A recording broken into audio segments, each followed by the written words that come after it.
ប្រើប្រាស់ជាក្រានប្រេងយើងចាក់ប្រេងឆាប្រេងបាទឬមួយប្រេងខ្មៅយើងណាហើយយើងបហូរប្រេងចូលបន្តិចហើយបិទទៅវិញយើងបហូរចូលប្រហែលជាកន្លះកញ្ចក់មួយសើមទៅបាន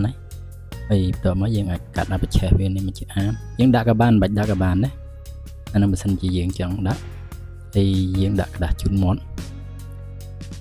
យើងអាចយកกระดาษជូតមាត់បន្តិចមកដាក់ឲ្យវាព័ទ្ធជុំវិញណាហើយបើសិនជាយើងមានប្រេងកាតឬមួយប្រេងម្សៅទៅគឺយើងច្រូតទៅវានៅប្រកាត់ឆាប់ឆេះបើយើងប្រើប្រេងកាតប្រេងម្សៅទៅយើងមិនបាច់ដាក់กระดาษជូតមាត់ឬមួយក៏ប្រឆេះហ្នឹងក៏បានតែវាឆេះស្រួលហើយបើយើងអត់មានទេដាក់กระดาษជូតមាត់ទៅដើម្បីវាឆេះប្រេងក្នុងហ្នឹងវាក្តៅយើងងាយប្រកាត់យើងអាចរោឈើចាក់ឲ្យវាយើងសាមតិចទៅយើងច្រូតពីលើបន្ថែមបន្តិចទៅបានដែរដើម្បីដល់ពេលដែលយើងអុជទៅគឺវាឆេះលឿនហ្មងយើងមិនចាំរងចាំយូរឲ្យវាក្តៅយើងអាចកេះទឹកกระดาษជូតមាត់បន្តិចទៅហើយយើងដាក់ចូលយើង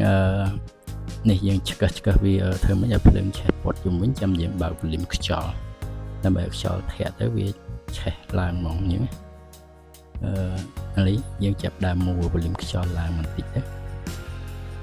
ហើយបន្ទាប់មកយើងមួយ៉ាងមកល្មមណានេះដោយសារម្សៅវាច្រើនយើងវាឆេះច្រើនអញ្ចឹងយើងអាចដាក់បន្តិចបានដែរអានេះកម្លាំងខ្យល់វាយើងអាចស្រែវាឡើងចុះហើយនឹងបហូរប្រេងតិចឈឿនអញ្ចឹងណាតោះបើ